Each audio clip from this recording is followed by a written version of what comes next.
Does that sound all right? Yeah, we sound good. Go up by the Okay, good. yeah. Take. Get with all right, I'll throw him out. Give me a second. All right. I love you.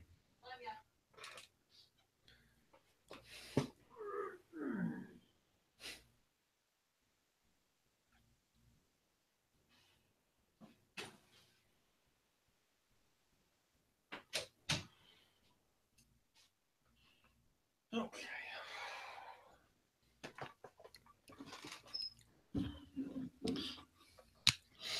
Okay, here we go.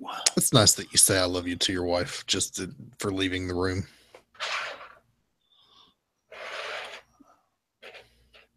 That Okay. wasn't sarcastic. I was serious. I mean it sincerely. I do. Yeah, I know. It's nice that Okay. you do that. Not everybody does that. Yeah. Too often relationships just become, you know, two people living in the same house. No, we're not that, man. Good. I cherish her. Sure, she's important, and my power supply isn't plugged in, and just remedied that. What was it plugged in? Okay, my power supply. Oh, well, that'd be helpful. Yeah. Um, let's see here. Let's fix that just a little bit. All right, my power supply is plugged in. There's the notes. There's the date. There's the intro, website. What's next? Mark Wade article, disclaimer. Oh crap! Are we doing? We're doing what's next?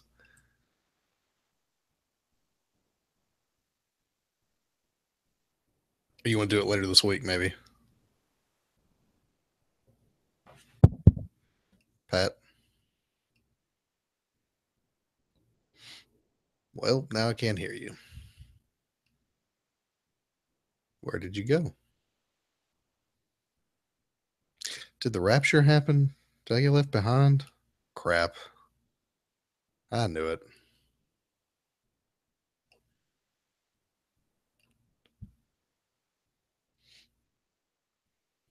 Well, since it's just me, uh, watched all the Harry Potter movies recently. They're all better than I remember them being. Somehow I remember hating the fourth and fifth one, and yeah, they're actually pretty good. Four is way better than I thought it was.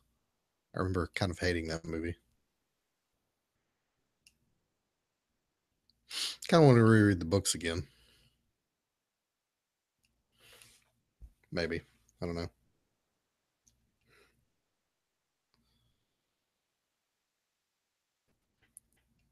Ah, okay. I've just received a text message from Pat, and it says that he's just totally died.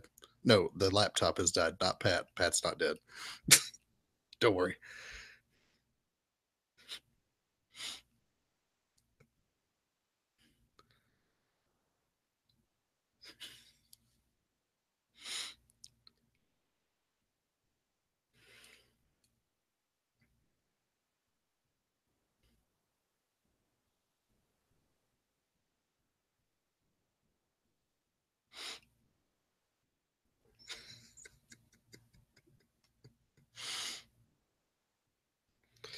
All right, it's probably just going to be you and me for a minute.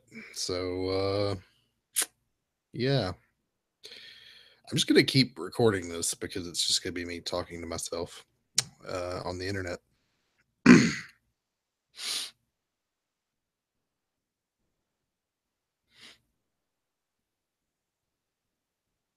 Oh, yeah, he has left the building. Pat is no longer here, meaning he's dropped the connection to or he's left the Google chat room thingy. Anyway, yeah, I was kind of thinking about rereading the Harry Potter books. Probably not. There's more. I've read them so many times, and there's other things I need to read. I read so many comic books. I feel this need to read intelligent things occasionally. So read about Thomas Jefferson and stuff. Space. Kind of want to read Neil deGrasse Tyson's new book, Physics for People in a Hurry, something like that. Anyway, it's probably pretty good. So I've heard. I've read some of his other books. They're good.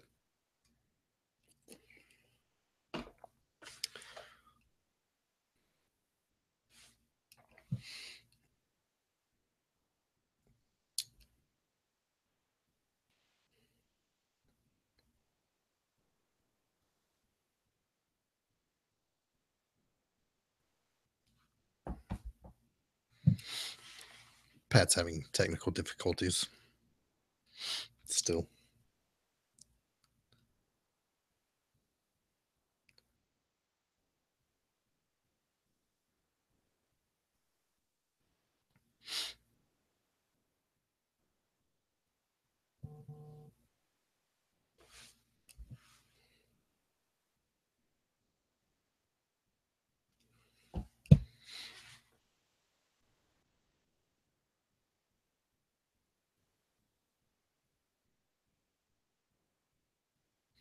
Pat's rebooting.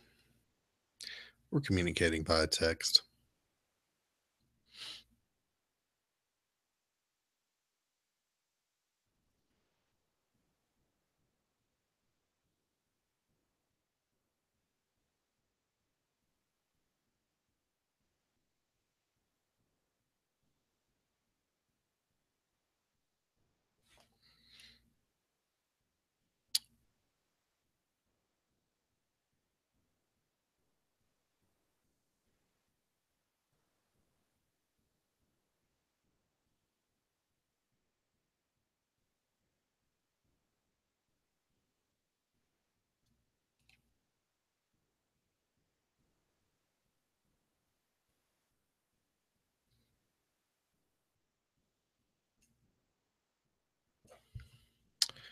Well, I'm just going to go back to playing music. I'll do that. How about that?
Yo, yo.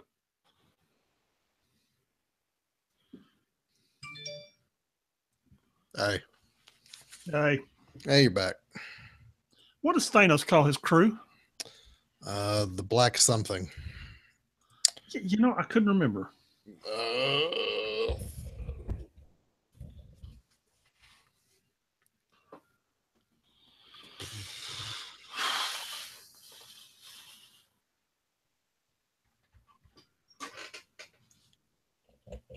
Well, that didn't work. Thanks, Google. Black Order. Yeah, the Black Order. That's what it is. Yeah. Yeah, just typing Thanos dudes into Google doesn't get you there.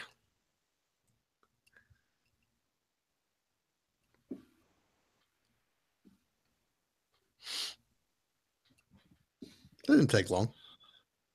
No. What happened? But it's still throwing apps up there. I don't know, man. You know, it's only done that before when it's gotten hot, and it's not hot at all. I don't know. Because I have plenty of battery. And I mean, I get like 90 minutes to 2 hours out of my battery. And dude, I just went to plug it in. And when I did, it shut down. Yeah. You need me to repost the notes? Please.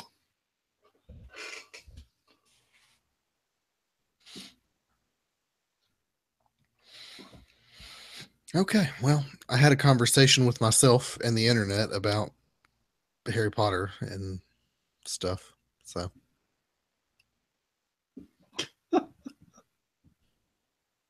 Did you record it? Yeah, I hadn't stopped recording.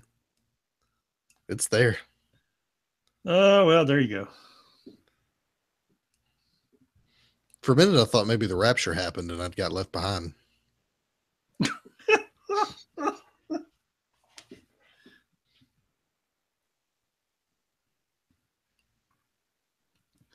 Lord, son. Let's do this. Okay. You got the intro ready to go? Who are we? Ooh, that's a good question. We are first responders in Las Vegas. You sure? No. Okay. No. Okay. Fine. Okay. Who do we want to be? Yeah. Butch Jones and Ed Orgeron. Yeah, we do football every week. It's football season. Okay. There you go. Yeah. After somewhere in mid-December, it'll stop. Okay. All right. Here we go. Okay. And the dog starts barking. I wasn't going to say anything. All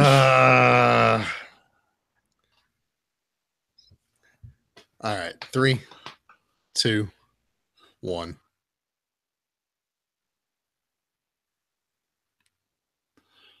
What is up? This is the 6 month behind podcast for the week of 9/25/17. I am Pat. And I am Sean. And this week we are Ed Orgeron and Butch Jones in a race to see who can get fired first. Yeah. Both those guys going to lose their job. But we're also here to discuss all the wonders of Marvel Unlimited and all the comics that are there. And just have another great week, even with everything that's going on around us. How you doing, man? I'm good, dude. I tell you, I thought the Auburn fans were pissed with Gus. Tennessee fans are unhappy with Butch Jones right now. And I don't know who I had this conversation with. Maybe it was you, maybe it was somebody else. The problem is there's like 5 or 6 great programs in the nation. And this sounds bad coming from me, okay, because I'm surrounded by Alabama memorabilia. All right, but you got Alabama and Clemson, okay. Then below them, you got like Ohio State, Oklahoma, Michigan, a few other teams. Notre Dame, all right? No, not Notre Dame, dude. Notre Dame sucks. They want to run Brian Kelly off. All right. Okay, and then you got good teams that are going to win 9 or 10 games a year, like Auburn. Okay. You know what? Gus is going to win 8, 19 games a year. Every now and then he's going to win a national championship. Okay. But do you want to fire him because he hasn't won a national championship in 5 years? Okay. So, and if you fire him, what do you replace him with? Does Tennessee want to fire Butch Jones because he's winning 9 or 10 games a year, but he's not winning SEC championships and he's not winning national championships? And if you fire him, what do you replace him with? Right. See, that's the problem. Just for the record, Notre Dame's 4-1. They're the top of their division. I understand, but they weren't last year, and they got shellacked by somebody. They also lost their quarterback. But those people, those are not happy campers there in South Bend. Yeah, and I think that demonstrates the problem. And you know, I'm just as guilty of this, but you know, sometimes because you're not winning a national championship every other year because your coach isn't Nick Saban, you want to fire the coach, and it's like, look, dude, who are you going to hire? That's the problem that LSU's having. Yeah, and they ran off a guy that was winning 11 and 12 games a year. They couldn't hire Tom Herman. Okay, Tom Herman went to Texas, wanted nothing to do with him. Okay, so now you want to fire Ed Orgeron. Who do you think you're going to hire this year? There's nobody out there. There will be by the end of the season, what do you think you're going to do? But dude, there are no young hot coaches out there to hire, man. No, you're right. I mean, they've all been snatched up. Yeah, now you're right. So I mean, you want to fire Ed Orgeron, you need to think about it because you might want to give him a year or two and see what happens before you just buy him out and fire him. Yeah, absolutely. If you'd like to tell us who LSU should hire for their college football coach, please email us at 6monthsbehind@gmail.com. That's the number 6monthsbehind@gmail.com. You can visit our website, www.6monthsbehind.com, where we do actually discuss comic books and not college football, because that's the kind of podcast we are, and our website too, and our Twitter. Hey, and I have done a lot of work on that website, and I'm extremely excited about it. So let me just take a moment and tell you how excited I am, because my plan. How far along are we into this podcast? Like a year and a half, something like that. Yeah. My plan was when we got to Secret Empire, that what I would do. Did I talk about this last week? I don't remember. Probably, but we can talk about it again. We would roll out stories related to the event, so that every week when an issue came out, you would be able to see what was related to that issue. In other words, because we're 6 months behind, we miss articles that are related to what happened. Right. In other words, next week on 10/2, X-Men Prime and Inhumans Prime, which Sean is very fond of. He's very fond of the Inhumans. Man, I love that book. Let me tell you. Uncanny Inhumans is going to be our first book reviewed, and he's going to tell you about it. So they'll come out. So if you go to the website right now, there's a tab up there called Resurrection, because the whole thing is called Resurrection. And one of the first things at the top of the website, I think the first article actually, is called Resurrection. And you can click on all the stories and all the articles telling you what's coming in Resurrection. One of them is a reading guide for it. One of them is going to tell you what's in Inhumans. One of them is going to tell you about the X-Men Resurrection, because these are articles that you couldn't have read 6 months ago because you get spoilers about what would have happened in IVX. Well, now IVX is over, so you can read all the articles about what's coming. So, but because you couldn't read these things before, now you can, so you can read them. And as we go, all the articles that you've missed, there's an artist that they're all bragging about, and in about 2 weeks he's going to get fired. And when he gets fired, we can put all the articles up about why he gets fired. Okay, Sean knows what I'm talking about. That's why he's laughing. Okay, it's like, oh, he's a great artist. He's huge. He's hot. He's brilliant. Well, he's going to get fired in about 2 weeks. He's a racist, and we have to fire him right now. We get fired right now, and he's going to do one issue, and he's gone. it's great. Maybe he draws a second issue, but that's it. Okay, and so I can put the articles up there about that. And I wasn't planning on doing that Secret Empire, but I'm so far along Dude, it's there. The alternate covers for 10-2 are already there. It's rocking, and I'm excited about it. Yeah, so essentially what we want to do is, since we're 6 months behind, we're going to give you the articles that came out at the time the books came out. So you get the interviews with the authors and the artists and some of the conjecture that was going on in the industry around that time. It's not every article on the internet, but it is a curated list that we think is worth reading. You'll get the YouTube videos related to it, particularly with Secret Empire, because there's a lot of, every week Marvel did an interview with Tom Brevoort, Nick Spencer, Alex Alonso, explaining what was going on.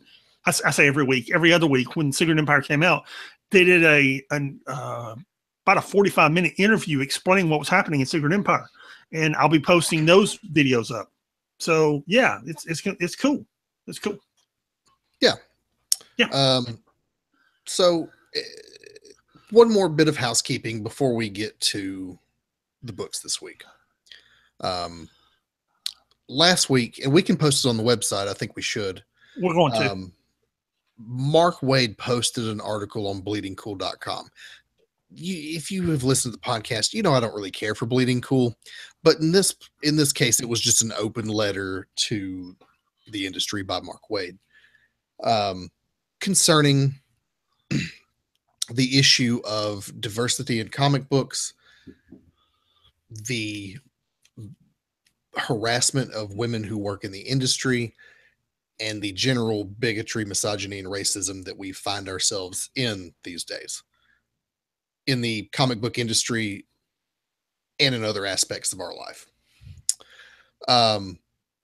Essentially what he said was that he thinks it's time for the industry themselves to take on this issue full frontal. You've got a lot of the guys in the industry who just go, the haters will go away. But these guys aren't going away. In fact, they're cranking up their rhetoric, and they're doing things in the world to these other people. He goes on to recount some horror stories of things that have happened to women in the industry, people of color, people of different religions, and that, it's time to take a public stance. And like I said, he's going to be getting together. He's kind of vague about it in the article, but apparently he's been consulting people within the industry, and he and these other people intend to do something tangible within the industry to combat this. What that's going to look like, I don't know, but I think it's the right idea. But he says these two things.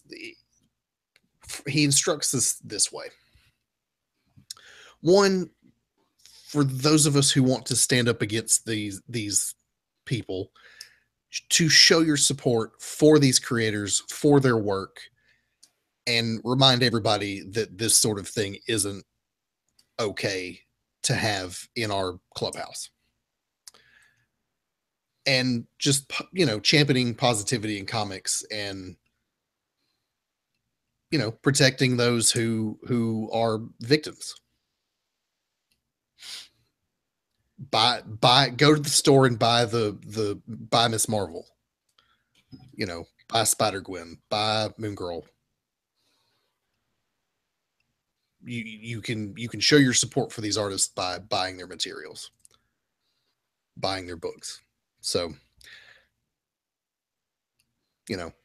we have discussed this issue many times on the podcast, but given recent events, we're going to reiterate it again, that this sort of behavior is not conducive to any conversation. We do not support it. We do not support the people who do it, and we condemn it in the strongest terms. And here's the thing, and I've said this before, and I will say it again right here. There are books that I don't enjoy, and you sometimes hear me rant against them in fun. You're going to hear one of my rants in a minute. So there are radio shows, TV shows that I don't enjoy. Don't read them. Don't listen to them. Don't watch them. That's all you do. If you don't like the Ultimates, don't read it. If Don't you don't like spend the money on Ultimates, it. you're stupid. It's an example because I didn't want to beat up on something that I beat up on often. Well, I was just kidding. Yeah, I was trying to lighten the mood a bit, but you know, if you don't like Just Squirrel Girl, don't put your don't give it your money. right? If you don't like Marvel comics, don't give it your money. If you don't like DC, don't give it your money. There's no reason to send hate mail or blast the artist on Twitter or God bless Dan Slott. I don't know why he engages these people on Twitter. I just think he must just be a glutton for punishment. And I don't understand it. it goes beyond Twitter too. I mean, there are horror stories out there about people having their personal information published on the internet, and meaning physical address and phone numbers, and these people can find them and harass them in person. People getting death threats, people having to pack up and move to a new place because their information's out there now and they have to, the threat to their life and their family is too great and they have to leave Yeah, for I know. having the audacity to work, to be a female working in the industry, or a person of color, or just whoever writes a book you don't like. For simply writing a book you don't like, You know, which is Squirrel Girl just gets a lot of hate, and Squirrel Girl. You and I are not the biggest fans of Squirrel Girl. We enjoy it for what it is, and it's meant to be goofy and silly, not to be taken seriously. But I don't. Why is that something you feel the need to lash out at? Is the real issue. we've discussed. Let's go here. We've discussed Nick Spencer ad nauseum for the last few months, and we're going to continue to discuss Nick Spencer. And nearly every day, I find another article reviewing the entirety of Secret Empire and what Marvel has done with Captain America and what they've done with the universe and the ramifications of what they've done to Steve Rogers and Captain America as a character. I read another one today and filed it away so I can put it on the website in 6 months. And Nick Spencer has gotten so much personal hate over it, right or wrong. Whether you agree with him or not agree with what he did, he personally has gotten so much personal hate and death threats and just dude, he's all but had to go into a bunker and go in hiding over this thing, which is just insane. And I'm one of the critics of Nick Spencer here. I have vocally on this podcast been a critic of what Nick Spencer is doing with Secret Empire. Should I think he'd be out there writing more comics? I don't know. I'm certainly not going to find him and harass him and his family and threaten to kill him. Of course not. It wouldn't even occur to me. No. I just go, I don't like, it'd just go, oh crap, Nick Spencer wrote this. I don't want to read it. Yeah. Dude, I was, Rob from Comics Explained, ran into him at a book signing a few weeks ago. And he was like the nicest guy in the world. That's what I hear too, is that Nick Spencer's a real nice dude. He knew who Rob was. Rob was like, dude, you're Nick Spencer. And Nick Spencer was like, dude, you're Rob from Comics Explained. And he knew who he was. And they wound up sitting there for like 5 or 10 minutes and taking pictures. And dude, he said he was like the nicest guy in the world. Yeah. Even with everything he's been through, Rob posted it on Twitter and there were all kinds of pictures and dude, anyway. Right. And I mean, Rob was just, anyway. I simply don't understand the mentality of these people who feel the need to go to these extremes. And it's not just the comic book industry.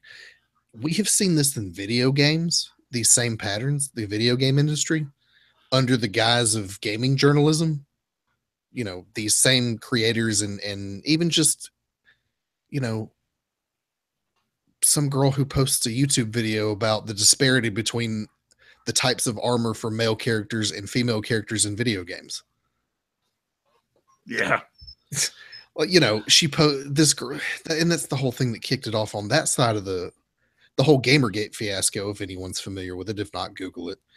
This chick posts a satirical video on YouTube about how men's armor is all bulky and cool looking, and then women's armor is just minimal and it's just all TNA in every game.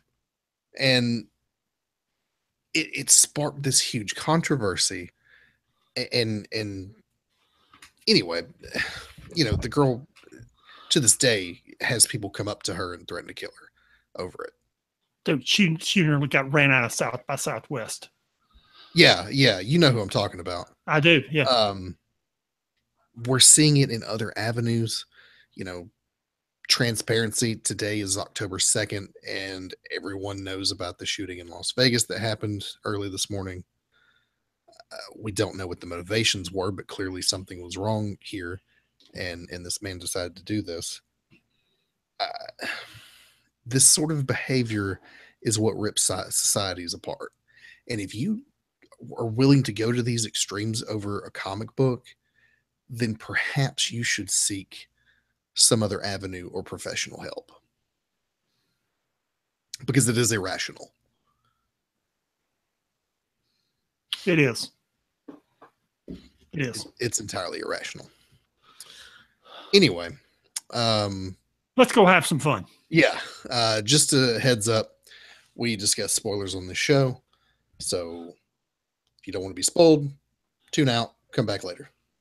Yeah, we're going to figure out how the Royal Flush Gang from DC Comics got into a Marvel comic book this week.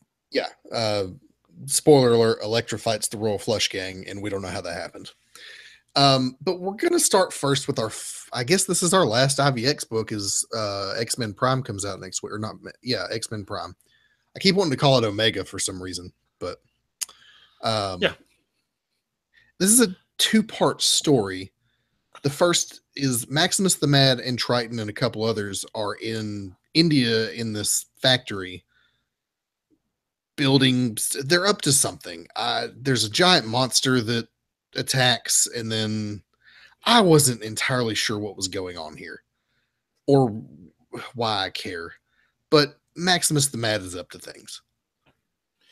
Well, he was supposed to be making Terrigen crystals. Yeah, instead, he made a giant monster. Right, but he's doing stuff. The second story is Black Bolt and Medusa in the Quiet Room, having essentially a conversation about what the future of the Inhumans looks like. And it's funny because after what the X-Men did to him, Black Bolt can speak out loud now. At least for now. His voice will heal and he'll have to go back to not talking. In fact, we see a little bit of it in the issue. But it's basically just the actions that the Inhumans have taken over the last few years, the Sky Spears and the release of the Terrigen Mist, and all this, everything that's gone on, and what happens from here on out. And we'll find out in Humans Prime #1 that happens next week, I think.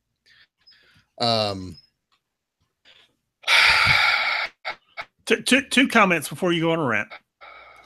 Number one, there's a funny scene where the guy they're fighting, I can't remember, he becomes superpowered when he's in Terrigen Mist. And Maximus turns to the dude he worked with and he said, "What do we decide to power this thing with?" And the guy looks at him and he just, he's insane. And he says, "Terrigen Mist." And Maximus just kind of hangs his head, and they attack the guy with Terrigen Mist, and he suddenly becomes, I don't know, man, what, Superman? Monster. And just tears into pieces. It's pretty funny. It's pretty funny. It's funny. That was funny. And then the second thing the Maximus, is Black Bolt lies. Okay, to say he didn't have a grand scheme to blow that up and turn the Terrigen Mist loose in the world. Because he tells Medusa he didn't know all these things would happen. He didn't know it would be harmful to mutants. But if you go back and read those books, this was his plan. Yeah, it really was. Yeah. And I forget the wording he used, but this was absolutely his plan. He didn't plan on the mutants dying, but everything else was his plan. Right. Yeah, he intended for all of this to happen minus the mutant thing. So, anyway. So go ahead. The Maximus the Mad story sucks. I don't like it. The thing with Black Bolt and Medusa is fine. I mean, it's a nice little cap off for them. But I have not enjoyed this book at all since issue number 1. Yeah, I was hoping this thing was going to end good, and it sucked. Yeah, like the whole thing just sucked. And I didn't like the other Inhumans book either. All New Inhumans, I think it was. Yeah. And then I watched the Inhumans show this week. Now listen, it's not the worst thing I've ever seen. In fact, there's a storyline or two that I'm interested in. And I like some of the characters. But it needs it. You can turn this into a viable show if ABC is willing to bet on it, and it needs a real punch up. It needs some polish. Well, and that it was needs a bigger budget. And that was the thing. Everybody kept saying it was a disaster, and I was like, "It's not a disaster. It's not great, but it's not the disaster everybody kept talking about." Right. The thing is, what it was is rushed. Yeah, probably. The thing is, like, I thought of this. I thought for Marvel and the quality that we've come to expect from them, this is bad. But if I were watching this on the Sci-Fi Channel, I'd go, you know what? This ain't half bad. Yeah. Now, that's saying something because the Sci-Fi Channel doesn't do really good sci-fi anymore and hasn't in a long time. But I know people who would enjoy a show like this.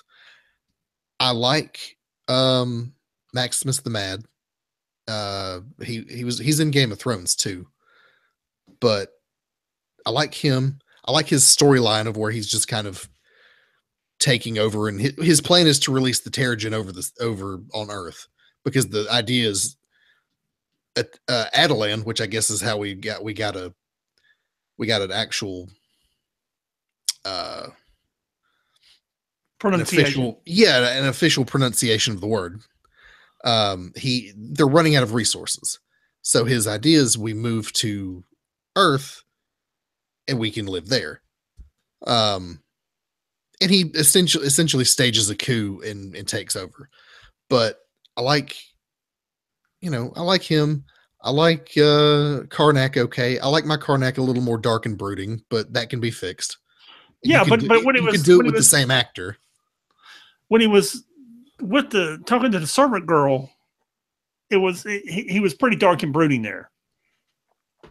A little, yeah, but I'd like to see him a little more dark and brooding. But dude, it's not a good show. It's not awful, but it's not good.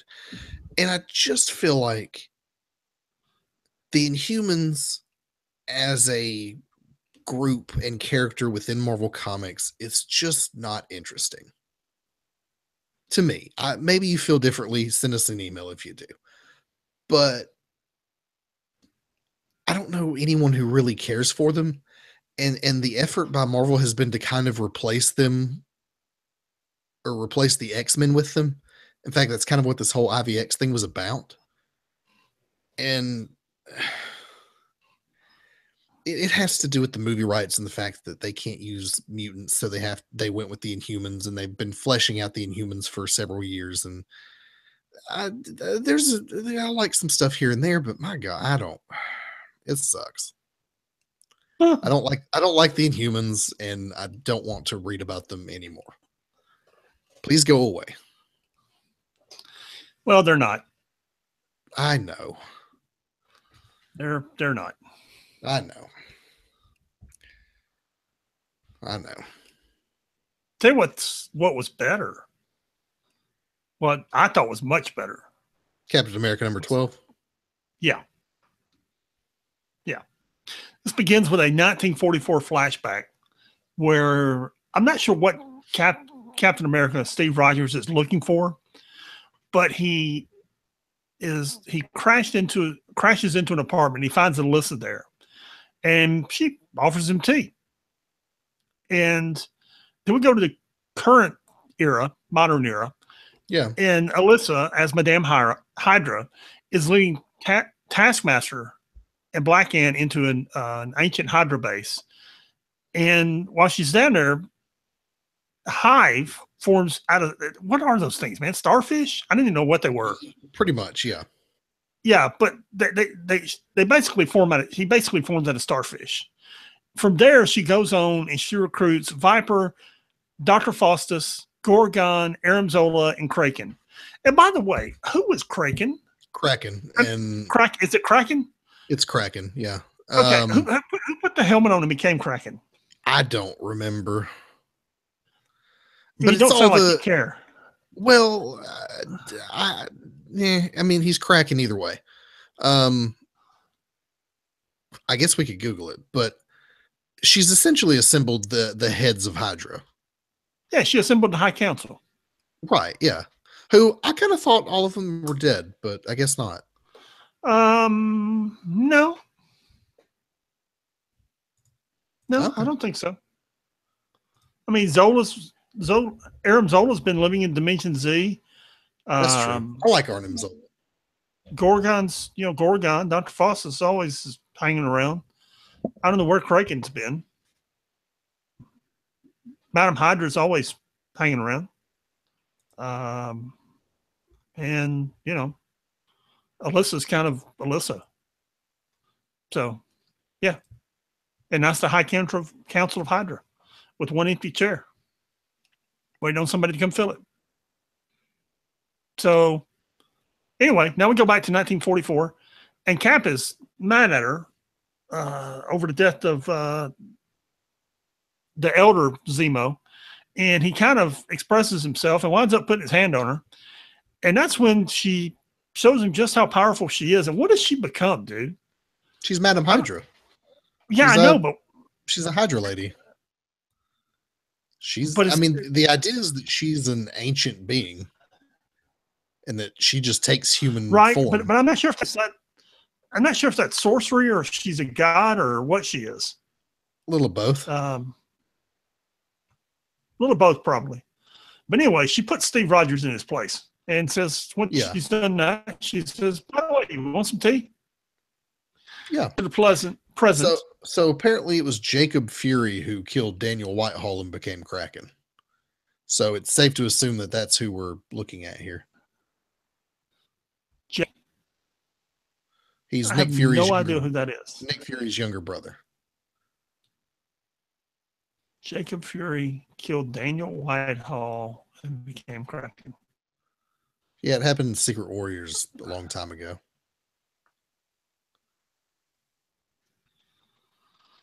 Okay. I mean, that was like in the 60s, I thought. The Secret Warriors was 2008, 2009, somewhere in there. Okay. But is that this Kraken? I don't know. But it's safe to assume that it is. Anyway, then we go to Captain Marvel, and she and Steve Rogers. A lot of this is just Steve Rogers using reverse psychology on those people. Yes. Because he's telling Captain Marvel not to put this planetary space shield up when he really wants the planetary space shield up. And she's testing it, and it succeeds.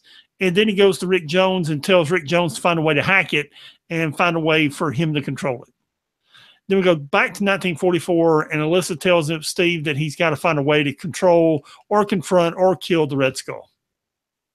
And there you go. I thought it was a great issue. Yeah, it was really good. Yeah. I thought it really moved the story along. I thought it was a very good issue. Yeah, I enjoyed it myself. Yeah. Um, moving on to our Spider-Man books, what was okay. Um, you start with the Parker family, specifically the Parker parents crashed on the couch after having a big fight in New York.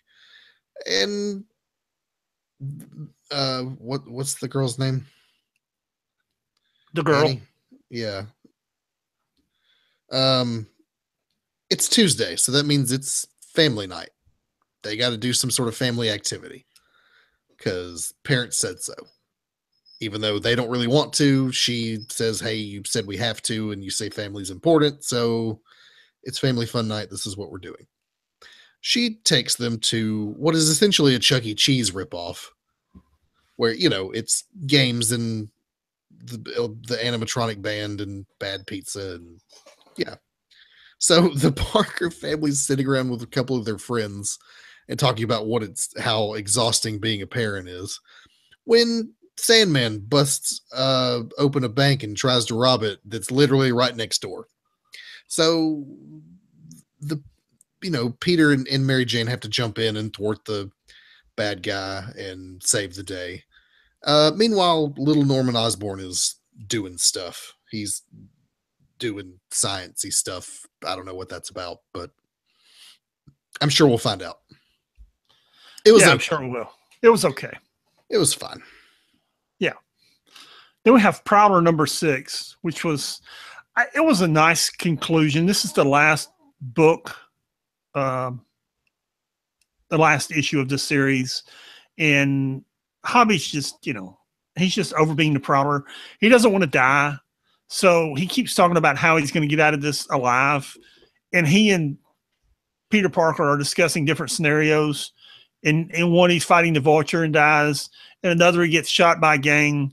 In another, he becomes a criminal again. And Peter asks him what he wants, and what he wants is to just go home to a wife and kids. And at the end, he just kind of goes home and hangs up his uniform. And that's the end of the book. I'm sure Peter can find him a job somewhere within Parker Industries, to something quiet at the desk. Yeah. So, consulting TPS reports or whatever it is people do. Yeah, I mean it was a nice ending to the book, and you appreciate where the Prowler's coming from. He doesn't want to die in this fiasco. Yeah, so it was okay. Yeah, I can see that. It's a good move for that character. And the thing is, like, you put him on the shelf, he's hanging out with his family, he can always jump in occasionally. No, he didn't have a family. That was a vision he had. Oh, well. He goes home to an empty apartment. Oh, that's sad. I was very sad. Well, still, he can, it's the sort of thing where we can check in on him in 2 years and now he has a family and, holy crap, something's happening. Well, given the extenuating circumstances, I'm going to be the Prowler for a minute and help Spider-Man. And okay, we'll put the suit back in the closet. Sure. He's, you didn't kill him or anything. So he's there to be used later. Right. Yeah. It was hot. Okay. Spider-Gwen number 18 was really good. It's the conclusion of this Gwen Stacy, Miles Morales team up. And the issue begins on Earth 8. It just says a future. So a potential future for our characters. And we see the offspring of Miles Morales and Gwen Stacy, the future offspring, basically being, what would you call it? For whatever reason, their parents aren't around and they're living with their uncle Ben Porker, who's a pig. That's good. Yeah. And Gwen Stacy shows up outside their apartment for some reason.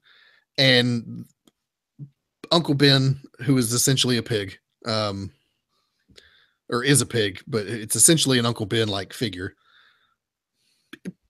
isn't phased by it at all. It's like, oh, one of your, an alternate universe version of your mother has shown up again. Hang on, we got to deal with this. Back on Earth 65, Miles Morales is reunited with his dad.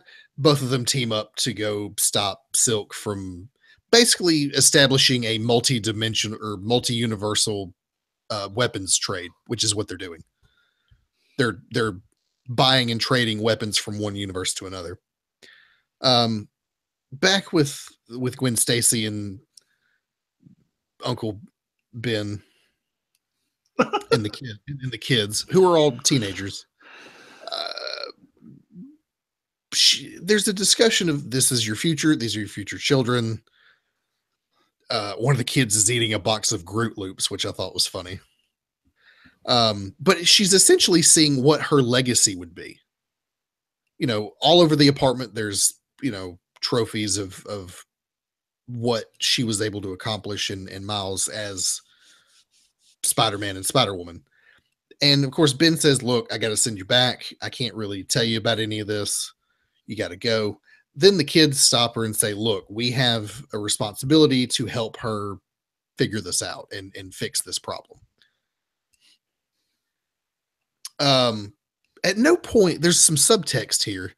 At no point do they ask the obvious question of where are the future versions of us, and why are our children living with this guy?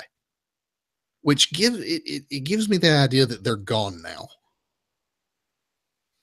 That something happened to them. We don't hear about it, but I don't know. That was the impression I was given. Back on Earth 65, Scorpion, who's the alternate version of Miles' dad, is doing his thing. Miles and his dad crash the place. They're gonna try to take him out. Then Uncle Ben, who is actually the Sporktacular Spider-Man from his Earth. He's another Spider-Ham. Yeah, by the way, he was the Spider-Ham. Shows up with a bunch of other alternate universe Spider-Men that we don't know about, along with Gwen, who were able to help Miles and his dad beat up the Silk agents and send them packing. And to cap off the series, this little team up, Miles and Gwen go to a rooftop and have a discussion about, because they've both encountered versions of the future that involve the two of them together, so they have to talk about it. And they essentially come to, I like you, you like me. This is something that could happen later, but for right now, we're too busy saving the world, so let's just be friends for now. Yeah. It was good. I mean, I've enjoyed this whole team up and this crossover thing. It was a good way to end it. I enjoyed it. Yeah. Yeah. I take it you didn't. It's the teen thing. I didn't read it. Oh, okay. Well, all right. I just now scanned it, and that's the closest I've come to reading it. I don't know, man. I thought it was good. Okay. It looked good. I like the art. You know, you hated this art for a while. I like the color in it. That's the thing is, the color is really what stands out in this book, and Robbie Rodriguez's art keeps getting better and better. The art is getting better. Yeah, it is getting better. Next, we have our X-Men books with Extreme X-Men number 20. And is it not Extraordinary X-Men? Extraordinary, Extreme. It doesn't matter. It doesn't matter because this is just the last issue. This is the last issue, and it's a recap book. And yeah, okay. And you go panel by panel talking about these books, and I don't care because it's a recap book, man. It's just I don't even care about Elektra number 2, which I'm going to talk about in a minute. Yeah, they're closing up shop. You know, Magic is sporting everybody out of Limbo because they're moving out of Limbo, and you know, soon they're going to be an X-Men Prime, and they're going to do something else. And then they said, "Oh wait, Cerebra's still missing from the fights." They go look for her, and they find her, and then they come back to Limbo and wind up playing a classic game of X-Men softball. Yeah. There you go. And it's not, I mean, it's not a terrible story. It's not as bad as I made it sound. It's just tied up loose ends with mediocre art. I mean, it is what it is. I mean, the Terrigen crisis is over, so the refugee crisis has ended. They can all go home. They're going to move the mansion back. It's a fresh start for the X-Men, and they take advantage of that by blowing off some steam, playing a game of baseball, which they haven't been able to do in, I don't know, 15 years. Sure. So in comic book time, or not comic book time, but in real time, it's been like 15 years since we've seen the X-Men do anything like that. Sure. They've been under the gun. So, Yeah. I am excited to see the X-Men return to just being the X-Men. Yes. It's going to be enjoyable. Yeah. And hopefully they can find a way to make it interesting without having to always do mutants are going to go extinct. Like I'm fine with those stories, but that's all it's been for a while. And if you read those articles I posted, they're getting away from that because it's been that for several years, and they're getting away from that. They're not dropping the mansion in Westchester. They're dropping the mansion somewhere else because they can. Central Park, yes. Yeah. I wasn't going to spoil that, but go ahead. Yeah. Well, I mean, you put them right in the middle of New York, so. Yeah, but they're going to have other stories, and they're good stories. They're going to bring other villains and other heroes back, and it's going to be good, man. Yeah, and you and I talk about sometimes certain characters are best when they're done certain ways. X-Men are always good when they are under the threat of extinction or whatever. But sometimes you just want the X-Men to go, deal with the Brotherhood of Evil Mutants or, Master Mold or something. That's actually who one of the teams deals with in the first story arc. Master Mold? Brotherhood of Evil Mutants. Oh, okay. All right, good. I'm pretty sure. I'm almost certain. It's been a few months since I read it, but I'm almost certain that's who one of the teams deals with. Yeah, I could see that. It's a different team, and there's a few different characters in it, but I'm almost positive of it. I really thought you meant Master Mold, and I went, "Oh God." No. It's a new Brotherhood of Evil Mutants. Okay, I mean, cool. It's been a while since I've read those books. And there's another one that's going to be dedicated to dealing with the Weapon X program, and that one's going to be good. Dude, I'm going to tell you what was good, and I only read the first issue because I didn't want to add another issue to my pull list. Mm-hmm. I read Astonishing X-Men #1, which we won't get for a couple of months. Dude, that was good. Written by Charles Soule. I was like, dang, that's good. And we won't get it for maybe a month or 6 weeks. Yeah. I mean, I'm behind. I was like, dang, that's a good book. I'm ready to see the X-Men just return to doing X-Men stuff. Dealing with Mr. Sinister and all that crap. Yeah, it was, I was like, I didn't want to drop another, whatever it was, $4 every 2 weeks. And I wasn't ready to do that, but that was a good book, man. Yeah. What else was really good was Black Panther #12. First of all, that's a gorgeous cover. All the covers to these books have been really good. Now, I always have a hard time describing this book because so much of it is in the dialogue and the political intrigue that's going on that it's hard to just describe what's happening. But what has essentially happened is that the major groups within Wakanda have come together to meet with each other and decide the future of Wakanda. It has become obvious that things are not as they should be, and so everyone is going to sit down and figure out how we move forward. And even T'Challa himself proposes that while the king will still exist, some form of democracy or representation among citizens has to take form. And there's some disagreements on method and all this, and there's interactions with characters and people being convinced in one direction or another, and other existential threats that are still out there. But it's a lot of it's the West Wing or the Newsroom or anything ever written by Aaron Sorkin. It's people in rooms talking about important things. Yeah. And at the end, T'Challa bursts into, literally teleports himself into the middle of Storm's office and is like, "Hey, what's up? We hadn't talked in a while." Yeah. What's up? Want to hang out? Hey, girl, let me buy you a cheeseburger. Yeah.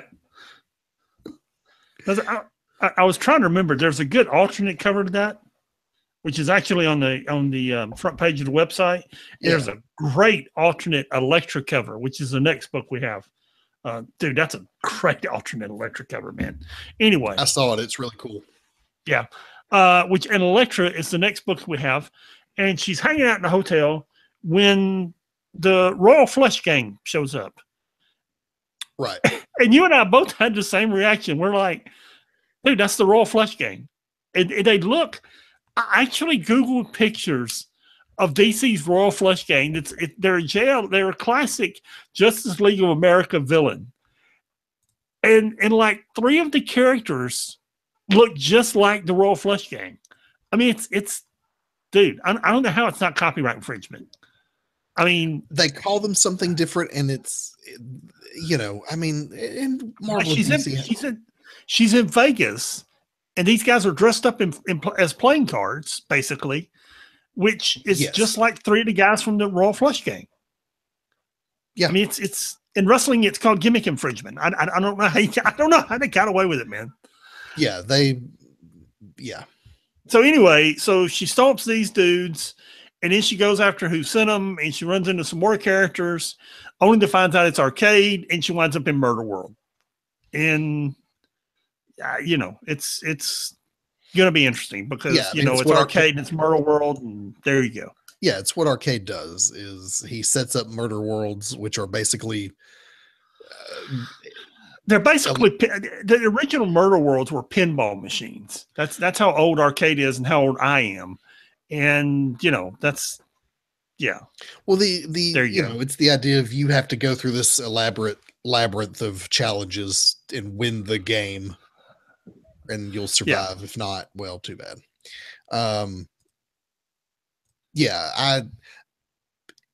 Another gimmick infringement. Dude's basically the Riddler without the riddles. Basically. Yeah. I like Arcade. Okay. He seems to be coming up a lot. He seems to be showing up a lot. It's just me, I guess. But he and Black Cat are both like popping up over a lot of places. Yeah. Makes me wonder what they're doing. Anyway. Yeah, it does. Foolkiller number 5 was also another really good book this week. Did you read it? That was a very good book. Yeah. So there's this standoff. Go ahead. No, you go ahead and tell it. Go ahead. The first scene is there's a standoff going on between Foolkiller and I forget what this other dude's name is. Red Hood. It's the Red Hood.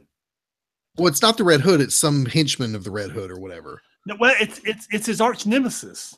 Yeah, it's the other guy who is sometimes the Foolkiller. That's right. It's the other Foolkiller. Right. And they're on this standoff, and the other Foolkiller just starts rambling like a typical villain, and Foolkiller just blows his brains out. Just blows his head clean off. Yeah, with a shotgun. and Hood's like, dude, you're not supposed to do this. Now you don't have an arch nemesis anymore. And Foolkiller's like, why not? Yeah, Foolkiller's like, he just kept talking, so I ended it. And Hood's like, it's a little anticlimactic, don't you think? He's like, he's just like, what do you mean? It was pragmatic. And now, by the way, hey, what are you doing here? Let's talk. First of all, so the Red Hood has come to Foolkiller with a proposition. Two things here. First, the way the Red Hood looks in this issue, the way the artist interprets him, is how he should look. Dude, what was that book they did about a year ago? Was it Red Hood and the Outlaws or something? Yeah, it was just the Red Hood, which you and I were excited about. And then when we got it, we were like, what the heck? Dude, and this is so much better. Why wasn't he portrayed like this in that book? Yes. If he'd have been portrayed like this in that book would have sold. Yeah. he's got this like quasi mystic crazy guy thing going on. He keeps his hood's all tattered. He keeps his hood up all the time. You don't see his face, you can only see his eyes. He's talking really cryptic. It's almost like a if Doctor Strange were evil kind of thing. Yeah. And I just got to give Max Bemis props for knowing how to write the Red Hood, or just the Hood. The Red Hood's from DC. Yeah, it's the Hood. You're right. Yes. Yeah, it's the Hood. Matter of fact, the Red Hood and the Outlaws are from DC. That's where I got it confused. Yeah. So he comes to him with a proposition. Help me rehabilitate villains so that they can function at their peak performance and I can build the greatest crime franchise of all time. That's his proposition. Yes. Yeah. If you don't, I'm going to rat you out to the Punisher, and the Punisher's going to kill you. That's his proposition. Yeah. It's do this for me or I kill you via Punisher. Well, now Greg being the Fool Killer, has to make a decision. And the one he makes is to just walk away from the Red Hood. Doesn't shoot him, doesn't do anything, just walks away, knowing it means the Punisher's going to come kill him. He gets in his car and he drives to a insane asylum and checks himself in. A month later, he's living there. He's actually holding sessions. He's probably the most sane person in the asylum. He's doing really good work in groups, but he's also doing solo sessions with others. He's writing papers. He's the most composed he's ever been. But he goes to bed every night knowing any moment now the Punisher could kill me. We also get this nice little side story about his father and how awful he was. And I'm not gonna give the ending away because it's just worth reading, but it doesn't turn out like you think it's gonna. The ending was good. The ending was very good, and this is the last issue of the story. Is it really? Yes. Oh man, I thought it was gonna go on. No, it's the last one, man. Oh. It's one of those books to wrap it up going into Secret Empire. Oh, well, I know that Max Bemis is writing Moon Knight soon, and that is a perfect book for him. There you go. Yeah. So next we have Gamora. It was good. Now, check this out because I'm going to get all these names right. Okay? Mm-hmm. Here we go. So Gamora is still trapped on Ubelix, this planet that's going to blow up and it's going to get wrapped up in a supernova or something. And she's met other people from her home planet of Zenwarby that she thought everyone was dead and they were extinct and she was the last one, except somehow they all lived. You know, there was like half a dozen of them and they're trying to escape Ubelix also. Don't ask me. Somehow, you know, they're there. And LeWitt, who is the Badoon princess, tries to explain to Gamora that they're just using her just like everyone else is. And LeWitt escapes, and Davidi, who is the leader of the people from Zenwarby, and Gamora go after her. And Davidi makes the mistake of telling Gamora that being raised by Thanos actually made her stronger. Now, at that point, Gamora has flashbacks to everything that Thanos did to her, and that doesn't work out very well for Davidi.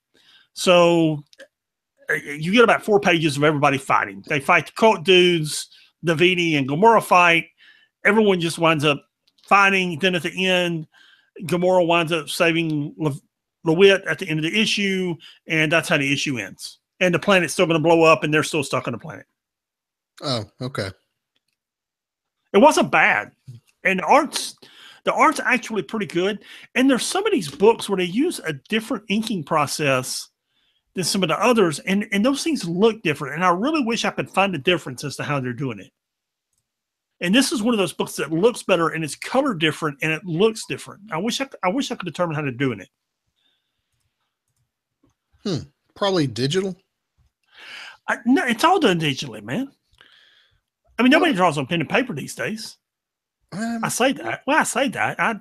Jim Lee had something on his Twitter page the other day that was done on pen. Right. I mean, there are a few of them out there who still do pen and paper and do really high res scans. There are a few of those out there. Eddie Grenov is another one who does that. Yeah, I guess. I don't know, man. I don't know what the difference is.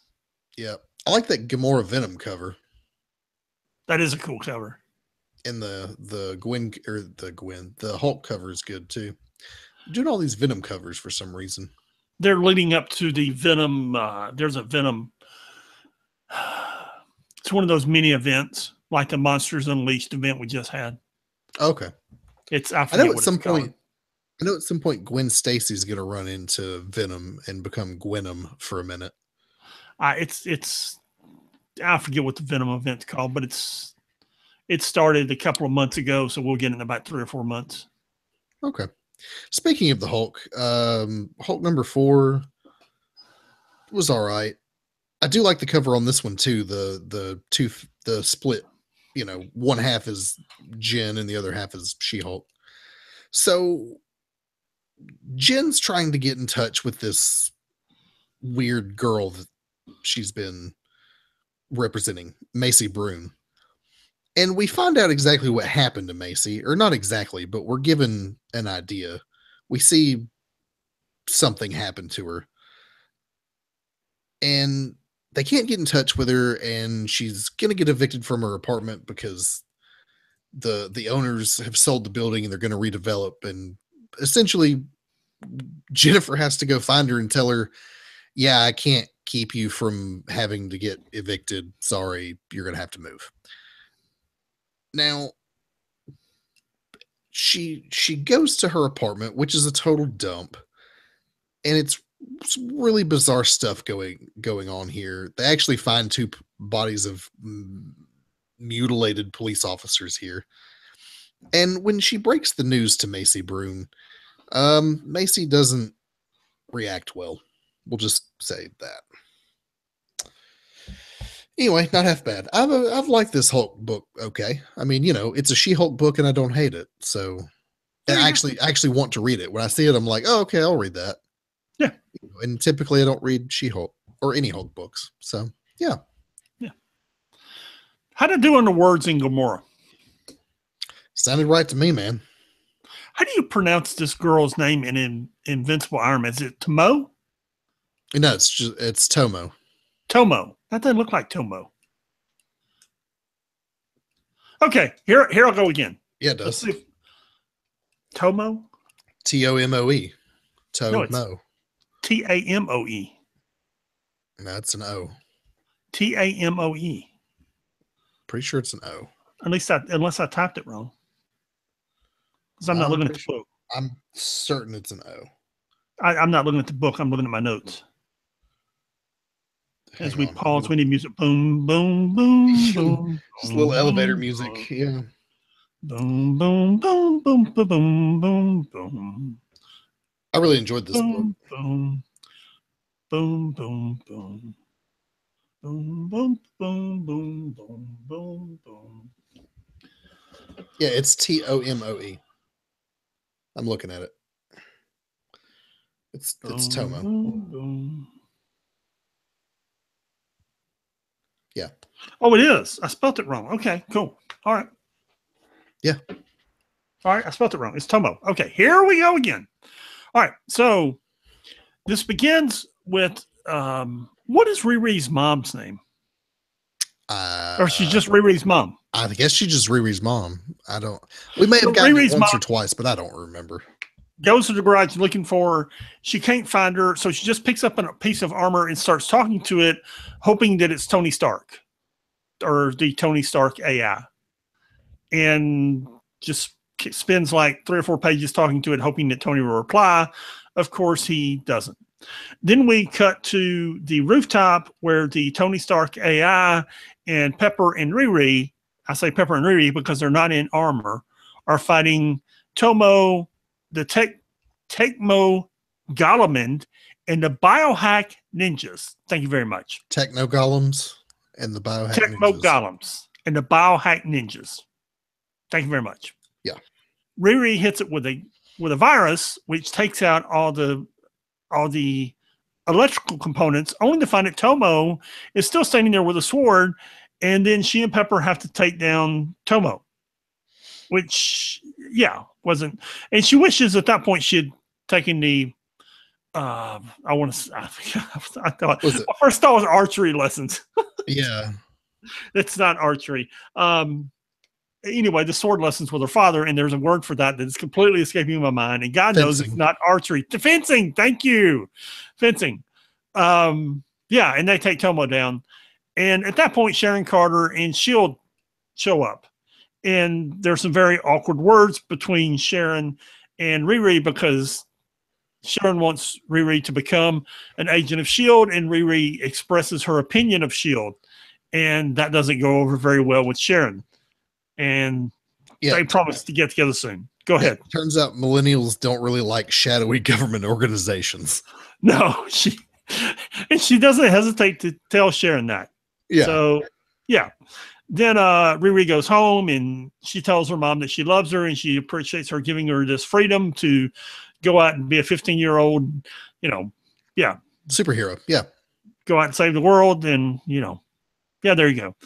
And then we have a really weird conversation between the Stark AI and Friday, and we figure out that the Stark AI may be planning on taking over the world.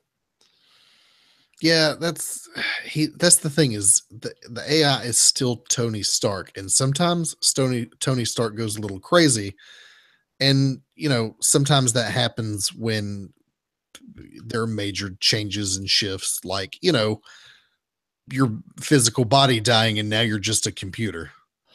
Yeah. And he wasn't exactly stable when he died. So. Yeah. Yep. Yeah. Fun. Iron Fist #1. Hey, Iron Fist got a new series. I enjoyed this book. Mike Perkins is the artist here, and the art in this book is really good.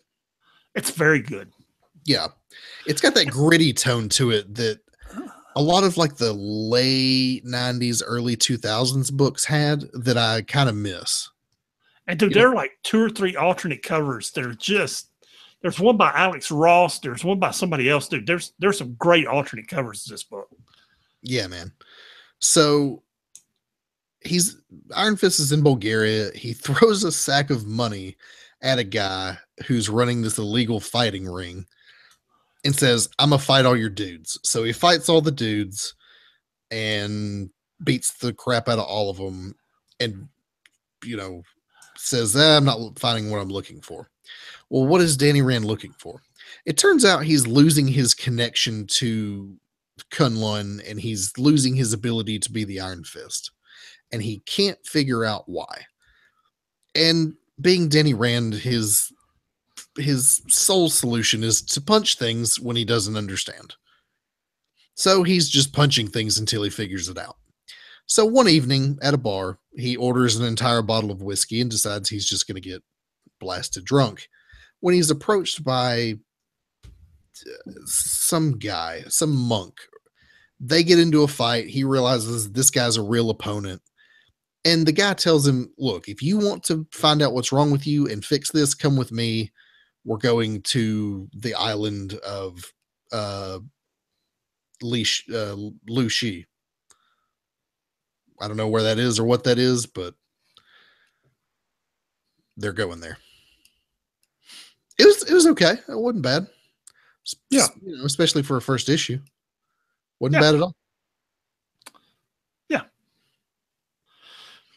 Moon Girl and Devil Dinosaur #17. This is just a bad issue with bad art. I don't know what to say. I actually didn't get around to reading it, so I don't know. Well, I'll explain it to you, and then you tell me what you think. Okay. It starts with Moon Girl and X-Men taking the subway to a shopping mall somewhere up on Long Island. So my first question is the Blackbird out of jet fuel? I mean, can they not get magic to teleport them? Do they not have enough flyers to carry everybody? What's up with that? They all broke, They got the dinosaur riding on top of the subway car. I mean, what's up here? So Finally, they get to this abandoned shopping mall that's been closed for 40 years or 20 years, excuse me. An indoor shopping mall, and Forge has got an old Cerebra stashed in this store in the shopping mall. What? Could he not find anywhere better to stash it? What if the mall had been torn down? Because just about every old shopping mall I know has been torn down, and a Walmart's been put there, and a strip mall's been put up. Okay, so why has he got it stashed in a shopping mall? So anyway, where no one would find it. I mean, So they've got a Cerebra stash there, and then Moon Girl takes it and modifies it, and then they're all transported back to the 80s. I was going to say, it's probably been there since the 80s. It's been there since the 80s, yes. And they're transported back to the 80s. So now everybody's wearing 80s clothes, and then the Doombots that they're looking for show up. And then they have to fight the Doombots, and then Moon Girl figures out how to get them back to the future, and she brings one of the Doombots with her and captures one of the Doombots and takes its head back to her basement with her. On the subway, of course. Okay. That sounds like a thing that happened. It happened. Yeah. Okay. It was just, I just, there's just huge plot holes there, man. I'm not even going to go into it. I don't even care. Yeah, it's another one of those books you don't analyze it too hard. No. Another book you should not analyze too hard is Rocket Raccoon #4. That wasn't horrible. Some of the writing's is funny, but again, why are the Guardians of the Galaxy on Earth? Dude, I don't even know, man. So something happened, and Rocket washes up on the shore of Ellis Island with the Statue of Liberty. Well, he's been fighting not Khazar, the hunter dude. Craven. Khazar's the guy that lives down in the Savage Land. Okay. Up in the Savage Land. Down, up, wherever. Yeah. One of the points of the Earth. Yeah, one of the poles. Actually, You know what? Down might be in Antarctica. I don't remember. We'll do an episode about the Savage Land sometime. In fact, we might do a What's Next episode about the Savage Land. Okay, fine. There's an idea. That'll be fun. So he's fighting Craven the Hunter. They accidentally blow up the Statue of Liberty, and then Rocket goes to alien jail. I guess he's captured by S.H.I.E.L.D. He goes to alien jail, and he's going to fight people in alien jail. And yeah. Well, he makes a gun, which is about the only redeeming part of the book, and he's going to fight his way out. Sure. Yeah. Yeah, okay. He should be in space fighting, I don't know, the Shi'ar or something. I totally agree. Yeah. Then we have Unworthy Thor #5. Good book. You think so? I enjoyed it. Let me review it real quick. Okay. We begin with the Unseen regretting what he whispered however long ago to Thor to make him unworthy.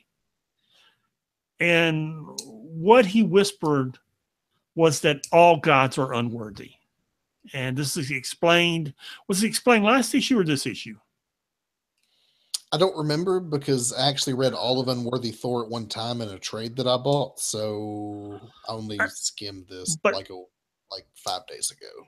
But the point of it is all of the gods, whether it's Thor, Odin, Hercules, whoever, are unworthy of being worshipped by other people because their deeds cause damage and they don't deserve to be worshipped. And that's what the Unseen, that's what Nick Fury told him. Yeah. So which we have been wanting to know for 4 or 5 years? A while. Yeah, a while. Yeah, since Original Sin. So we go back to the fight. Odinson doesn't lift a hammer. He doesn't want to lift a hammer. He still doesn't think he's worthy to lift a hammer, which irritates me. But so he doesn't lift it, but he takes it and generates lightning with it and basically just wins the battle by generating a lightning storm, let's say, and wipes out everybody but the Collector. Takes the Collector, basically throws him out of Asgard. Then he and Beta Ray Bill take Asgard and transport it back to where it should be. From there, we cut to Thanos and the Black Order. Thanos is disappointed with the Black Order, and for all 5 issues, we've had this member of the Black Order that's in a hood, and we haven't known who it was. Turns out it's is it pronounced Hela or Hela? Hela, who of course is going to be in Thor Ragnarok, and what? Going to be in what? Say it, the new Thor movie. How do you pronounce it? Thor Ragnarok. Ragnarok. Thank you very much. And she's there, and she, Thanos basically wants to know why he shouldn't kill them all. And her promise is she'll give Thanos what he's always wanted, which is death, and that makes Thanos happy. Then we cut back to Thor and Bill and the goat and the dog, and they're basically getting drunk, just having a good time. Tooth Gnasher. That's what I said. The goat and the dog. Yeah, Tooth Gnasher, the goat, which is, if I ever own a goat, will be his name. Okay. And they're just getting drunk because that's what Thor does these days. And then we cut back to some dude who comes and picks up the hammer. Yep. Yeah. I wanted Odin's son to realize he's worthy and pick up the hammer. What if he's not worthy? If he's not, who is? Well, currently, Jane Foster is. Is she more worthy than Odinson? Could be. That's what the Unseen said. You should revisit the very first issues of Thor, because I did this after reading Unworthy Thor. The first story arc that Jason Aaron wrote on Thor years ago, because it's him fighting the God Killer, which this is all going to come back around to. And it's the discussion that they have while they're fighting. It is relevant to what happens in this series and what's happening currently in Thor. Yeah, I understand, but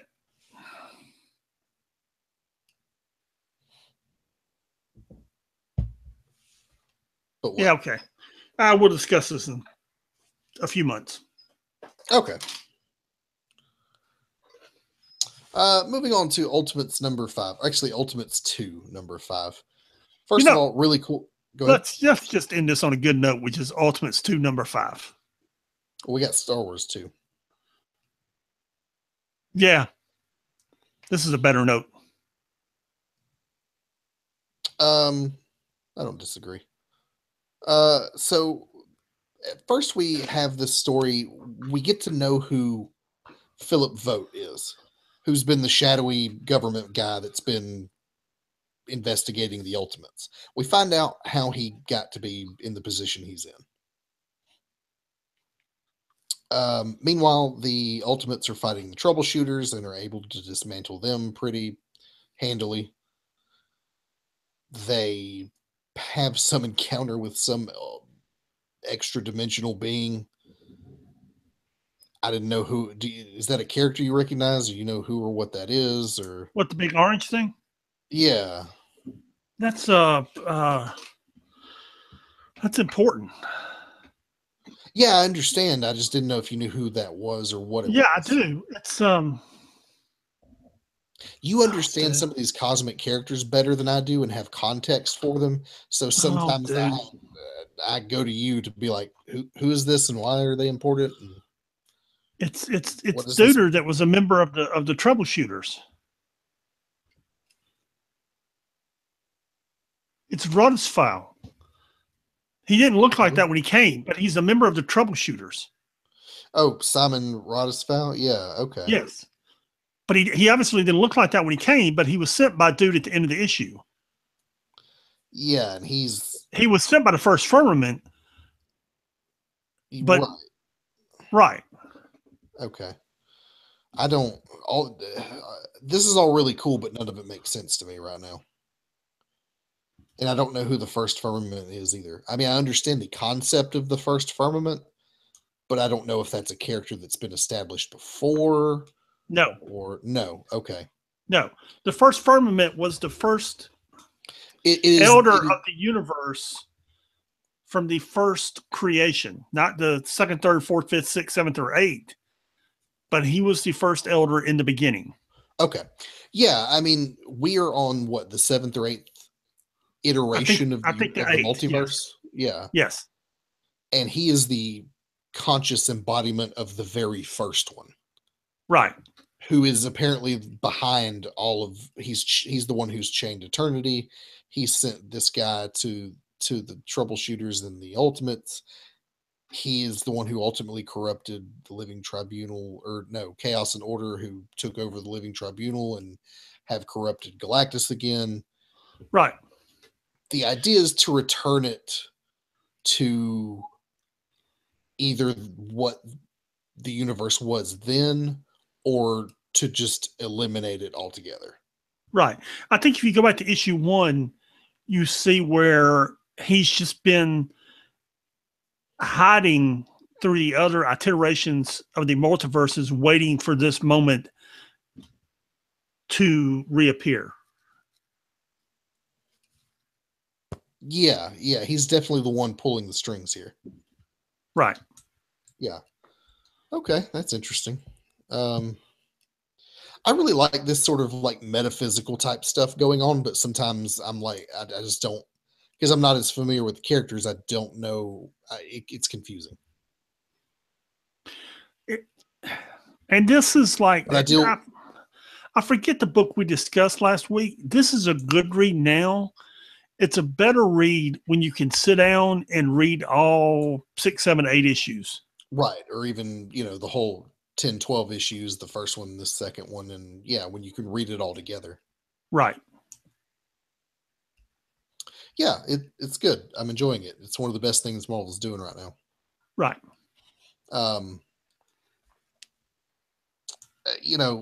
For those who are fans of the Elder Scrolls series, they deal a lot with this sort of metaphysical returning to a higher state of being sort of type thing. And it's interesting there, and I like seeing some of those elements here. Yeah. You ever going to play Skyrim?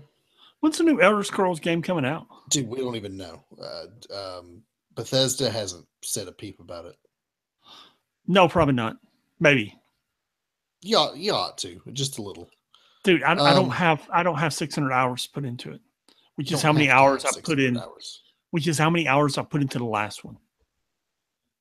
Yeah, I understand. Anyway, no, Bethesda's not said a word about it. That it's their biggest franchise. They're not gonna say anything about it until they got it ready to go. That's what they did with Fallout 4, if you remember, is they announced Fallout 4 and then they were like, oh yeah, it's gonna be available like in 4 weeks. And we've got a really cool mobile game for you to play right now. Here's the thing, and I've told you this before. I'm an addict. Okay. I know I'm an addict. If I start playing it, you won't stop. I understand. I will reach a point. There will be a tipping point. All right. And I will reach that tipping point and I won't stop. And I will look up on a Tuesday morning when I have to be at work at 7, and it will be 4 a.m, and I will be playing, and I will have to be at work in 3 hours. Okay. Right. And I will sleep for 2 hours, get up, go to work, come home, start playing it about 8 or 9 when everybody's winding down and going to bed, and then play it again till 4 a.m. Right. Okay, I understand. That's what I did with the previous game, and that's what I will do again if I start playing it and reach that tipping point. Okay, no, I can't do that. I can't. I get it. It's not. I forget that about you sometimes. I can put things down. Dude, that's not easy for everybody. Yeah, no. I'm very good at that. Actually, I can have the discipline to go. I need to stop doing this thing and go do this thing. There's a reason. On Friday nights, sometimes I text you at 3 o'clock in the morning, and I'm still reading something a comic book or news stories or something because I don't have to get up in the morning because I don't have to get up. So You I just just keep indulge in reading. it. Yeah. I just keep reading because I can. Yeah. Anyway, moving on to our only Star Wars book this week, we have Darth Maul #2. So Darth Maul has gone to Nar Shaddaa. If you don't know it, where or what the planet of Nar Shaddaa is, it's a moon that orbits Huttes, which is the Hutt planet. It's where Jabba the Hutt and his species come from. It's known as the Smuggler's Moon. It is the crime capital of the galaxy. He walks into the seediest bar that he can find and starts asking for information about a very high profile bounty hunter, which of course results in a bar fight. So Maul just kicks some dudes around for a while. Actually, he starts getting his butt kicked because he can't pull out his lightsaber. Thankfully, he's saved by uh what's her name? Aura Singh and Cad Bane. If you have watched the Star Wars Clone Wars series, you're familiar with these characters. They are bounty hunters. Really good ones. Cad Bane in particular. He's one of my I like him. They tell him that, hey, we hear you're looking for information. We can help you find the thing you're looking for because we know what's up with you because we work for your boss sometimes. Um, come with us to this planet and we'll show you what's up. Along the way, they torture a droid for essentially no good reason. And while they're on the ship there, Darth Maul meditates on a time when he and Palpatine visited Malachor, and he had while he was at Malachor, he had this vision and kind of through the Force experienced what happened at Malachor um, to both the Jedi and the Sith there. After that, they end up on this planet where there's essentially an illegal auction going on for what they call a rare prize. They're not really revealing what the prize is, but it's definitely something that a bounty hunter would want. Darth Maul goes to do a little investigating and finds a Jedi prisoner, which is obviously the thing that they're auctioning off. And that's what Darth Maul's been looking for, is a Jedi to test himself against. So, yeah, I'm sure this will go well.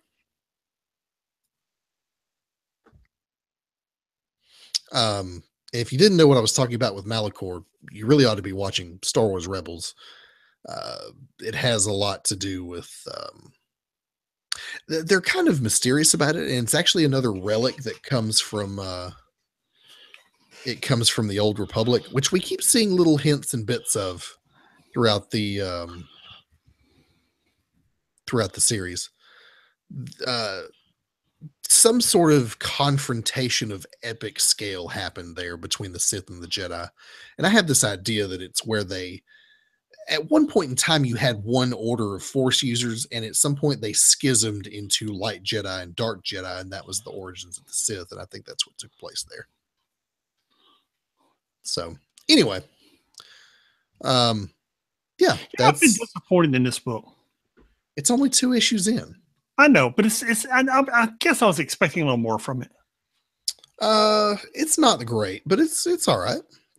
Yeah, it's okay. Give it a couple more issues. Give it some time. Oh, I'm giving it time, and I'm reading it and looking forward and looking forward to every issue. I just I don't know. I was expecting a little more from it. Yeah. What was your favorite book this week? It's a toss up between that Captain America and the Iron Fist book. I was surprised by how much I enjoyed the Iron Fist book. It exceeded my expectations. Ultimates 5 was good. I'm probably gonna go with that Captain America book. Okay. I'm gonna go with Black Panther #12 because I really enjoy that series. It scratches a particular itch that I have for, politics. Ta-Nehisi Coates' new book is getting a lot of attention for various reasons. I didn't realize he had a new book out. Oh, I'll check He that has a out. new book out. Yeah, it's getting a lot of attention. That dude writes, man. He wrote a book. I mean, he had a book out like a year and a half ago, and he's been doing writing here, and he's writing his column regularly. And dude, Yeah. that dude writes. Our dump this week, they're trying to fill in the gaps on that Wolverine series, and It's a bunch of '90s Wolverine books. Some of them are pretty good. they're very good. They need to Yeah. be in Unlimited, which is a couple of weeks ago they dropped 12, 15 issues. I think they dropped 10 or 15 issues this week. They need to be there. So I'm good to see them putting them there. What's our classic read this week? Yeah, I mean, I really like them because it's '90s X-Men Wolverine, and that's my jam. Speaking of classic X-Men, we have Uncanny X-Men number 429 and the 5 to 6 issues that follow that. It's an older X-Men series. It's actually one of the first ones I bought off the shelf in a comic book store as a teenager. Older. Kind of. They're from like 2003. That's not old. It's 15 years old. That's in comic books. That's a while ago. Dude, I met a guy this weekend that came over to get a heat press, and I'll explain to you sometime what he's doing, but he's taking a heat press and restoring comic books with it. But anyway, so he came over to get the heat press. He's got he's missing like Amazing Spider-Man number 1, 6, and 7, and he'll have the entire run of Amazing Spider-Man. Okay. That's old comic books. Yeah, no, you're right about that. But anyway, the storyline is essentially about we learn the origins of Nightcrawler's father. It's got that kind of early 2000s art style that I enjoy. It's very much in line with the movies that were very popular at the time. It's just it's an Uncanny X-Men story that I enjoyed. Cool. So very good. There you go. Deep dive into the long box there. Dude, he also has 40 long boxes in his house, which is why I don't collect hard comics anymore. Yeah, dude, that is my sole reason for not buying physical books is I got nowhere to put them. No doubt. Yeah, they just pile up. Dude. I mean, even now, I haven't bought physical comic books in years, but there's a stack of comic books sitting in the bathroom downstairs. Yeah. They're all bagged and boarded, but I mean, it's my reading material, you know. There you go. Yeah. So that's pretty much going to do it for us this week. We do have What's Next, our other podcast about the deep dives in Marvel Unlimited, talking about what you should be reading and what's worth reading. We have an episode out about Frank Miller's Daredevil. We're going to be doing another episode here soon. In fact, we may do one on the Savage Land at some point. We'll write that idea down. Anyway, if you want to get in touch with us, email us at 6monthsbehind@gmail.com. That's the number 6monthsbehind@gmail.com. Follow us on Twitter at 6monthsbehind and visit our website www.6monthsbehind.com. And Pat, before we go, as is tradition, do you have any wisdom for our true believers? The divorce rate among my socks is astonishing. Dude, in fact, I bought some socks the other day because I keep having that problem. I just got this drawer full of socks, not pairs, just socks. Just random socks. Just random socks. Yeah. All right, everybody. We'll see you next week. Peace.